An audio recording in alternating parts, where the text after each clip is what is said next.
Good afternoon, gentlemen of the press. This is my first rodeo. I've never had to ask to speak to you like this, especially at such close quarters. The last time I requested to speak with the press, it was in 2021 when I had credible information that there was an active murder plot against me.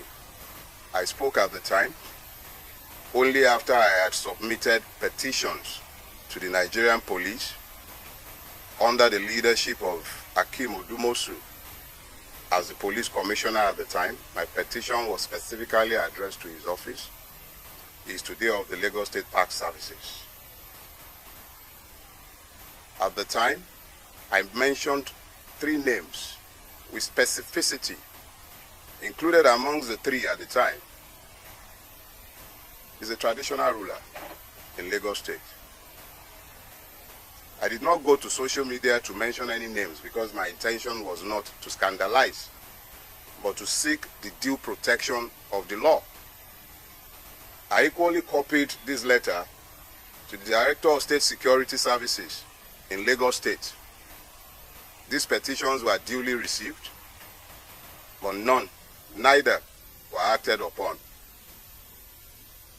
That was in 2021.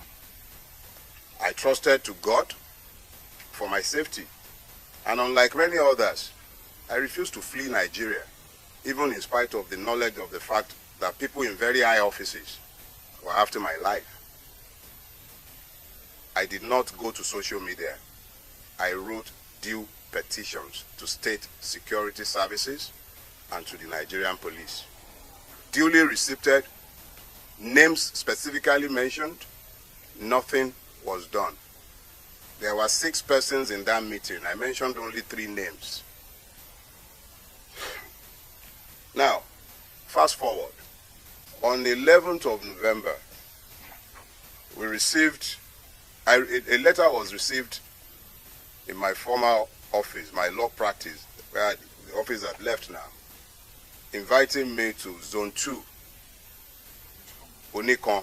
That's the Lagos and the Nigerian Police Command Zone 2 at Onikon. A letter signed by DCP, I believe Nwoga or something.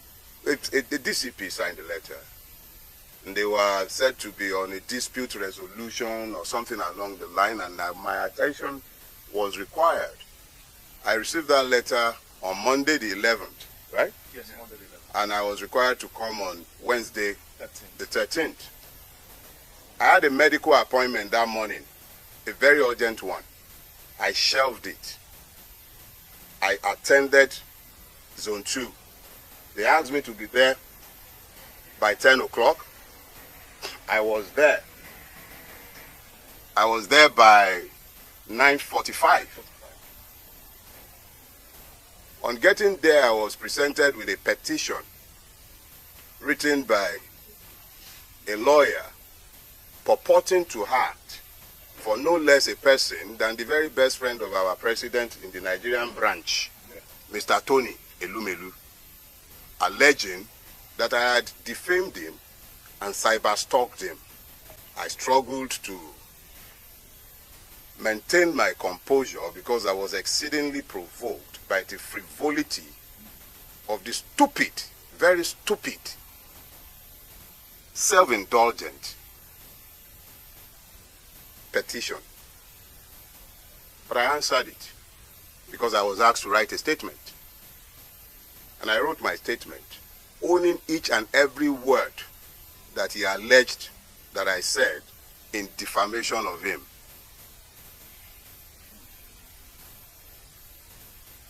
The IPO then took my statement and the file to see the DCP, who had signed my letter of invitation, and I was asked in.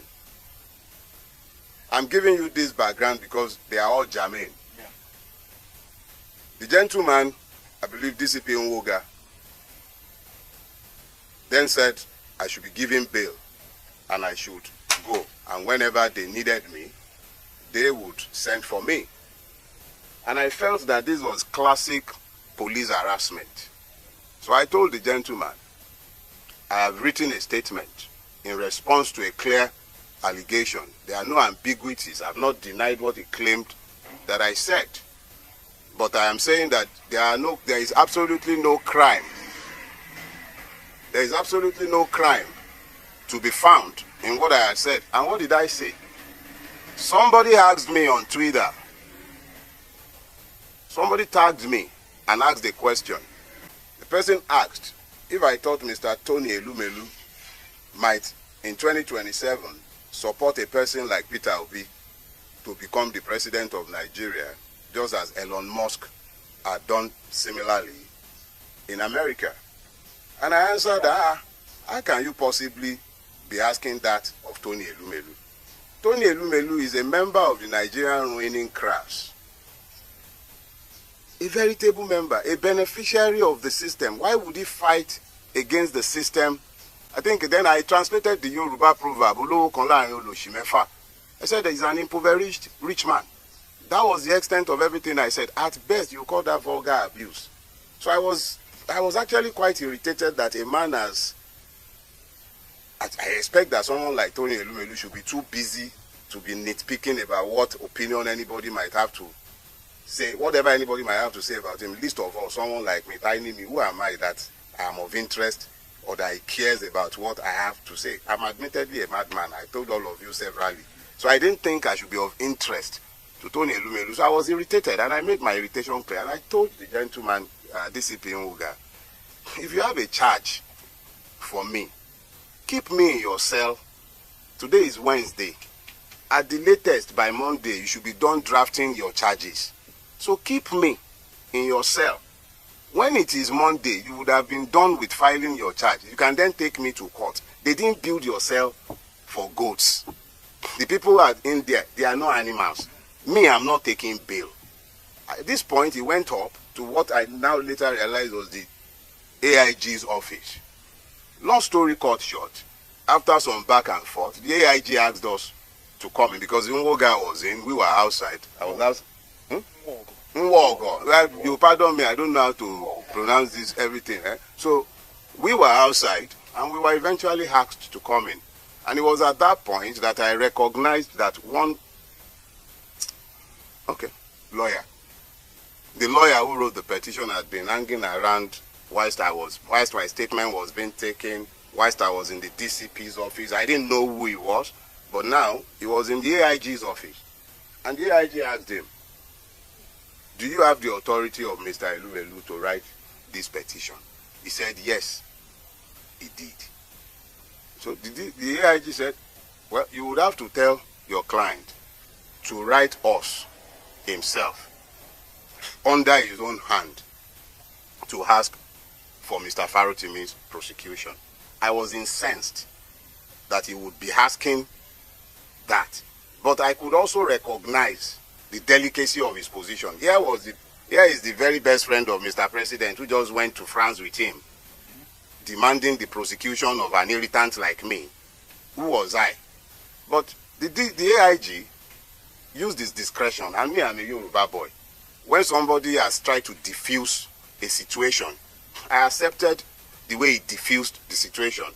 So, he asked us to go. He told the man who had been talking bail that Mr. Farotimi is not unknown to you. When you asked him to come, he came at your invitation. I'm sure if you need him again, you can always ask him to come. You will soon understand the importance of this background. Just bear with me. So, when we got back downstairs, DCP turned to me and said, come back next week, Thursday. I had things already scheduled for that day. I did not argue. I became aware that some men purporting to be policemen from the Ekiti State Police Command were in Lagos on a mission to abduct me. I believe the Ekiti State Police Command is under the Zone 2 at Onikon. I was at Onikon repeatedly, and nobody was aware of any form of interest in me by the Ekiti State Police Command or any police formation for that matter. So at this point, knowing and being very familiar with the evil forest that we call Nigeria, because that is what we have built. So living in this evil forest, it became particularly clear that I must be very careful with my movement because there were kidnappers on the prowl, or perhaps hired killers, because this could definitely not have been policemen. I wasn't missing, I wasn't lost, my whereabouts was not unknown. But these persons were intent on abducting me. Knowing all of this, I was forced to avoid publicizing the funeral services of my father-in-law, which took place in Ibadan last week. I had to be moving around like a prey, being hunted by persons who are meant to be paid by my taxes for my protection. Things got to a head on Friday afternoon when one of my domestic staff was about to be abducted in this same attempt at getting me. He was told that he had a parcel. But I had already raised the threat level in my household and everywhere around me. And the young man was conscious enough to avoid being abducted. But these persons abducted the security staff of a company in which my wife has interests. And we had to strive to have this person bailed by that evening. Now, this was where it began to get interesting, because now I had to try and find out exactly what was going on. And I thank God for grace, because we must all become very clearly aware that there are times when you will be waiting to find angels with wings, but the angels that will be sent to you might not come with wings. But there have been men and women who stepped up to the plate in the last couple of days with information, and information is power. It came to my knowledge that there is a charge that had been fraudulently preferred against me before a court in Ekiti State at the instance of Chief Afe Babalola. This charge had been fraudulently preferred, hidden from view, and the court had purportedly demanded my presence multiple times, and I had failed to appear before this court. And this court had then proceeded to issue a bench warrant for my arrest. This is classic Afe Babalola. I detailed his corruptive influence in my book, Nigeria and its Criminal Justice System. And what he has done is exactly what he has always done in hiding, but he has done it this time again. And the calculations were that I would have been picked up, taken before this judge who must have either been compromised or misled in Ekiti. And I would have been remanded in prison custody for being somebody who was meant to face trial and who had refused to bring himself to court. I am reliably informed that social media influencers had been paid to spin these narratives after my arrest. Human rights activists have been positioned to start speaking after my arrest, including one Agbaya. High offices in this country have been compromised in pursuit of my persons. High offices, from the Inspector General's office, because the police have been subverted. The Attorney General of the Federation needs to examine himself, because his office has been somehow linked to this as well. I do not know if the presidency is directly involved in this, and I will not make frivolous charges. But high offices have been subverted in pursuit of a criminal purpose. I have committed no crime, done nothing wrong. If I have committed any wrong for which the state requires my attendance in a court or at a police station, they know exactly where I live. I will live only once, but I will not live cowering to any man. Let us be clear. If and when I have a charge to answer before a court, you all know where I live. I'm not hiding, and I'm not running away from anybody. Let us be very clear about that. I will never run away from Nigeria. We all have to pretend that we are in a democracy, and we have to pretend that we are citizens, and we have to pretend that we are a country ruled by law. And by all means, you will pretend that we are. I have done nothing. And if I have a charge that should be preferred against me, bring it on. I'm happy to come to court to have my day. If there is a crime, there must be justice, not only for the person who is aggrieved. There must be justice for the accused. And there must also be justice for the system. This is not how to build a rule-based system where the system itself becomes so criminal that policemen were engaged in criminality. I was at zone 2 twice. But this, they never reported in any police station in Lagos. Never. This was a rogue operation designed to achieve a criminal purpose. Gentlemen of the press, I am a Nigerian, what and all. I'm not different from any one of you, but I desire a better Nigeria. And in my desire for a better Nigeria, the only weapon I have employed, whilst others have picked up guns, whilst they've picked up lies, blackmail, the only weapon I have ever used is the truth. It is sufficient both as a weapon and as a defense.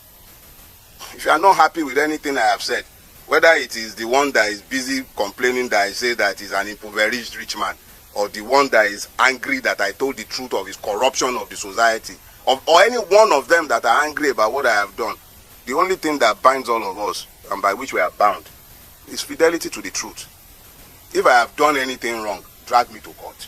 Stop all this underhand surreptitious move, and let me be very clear.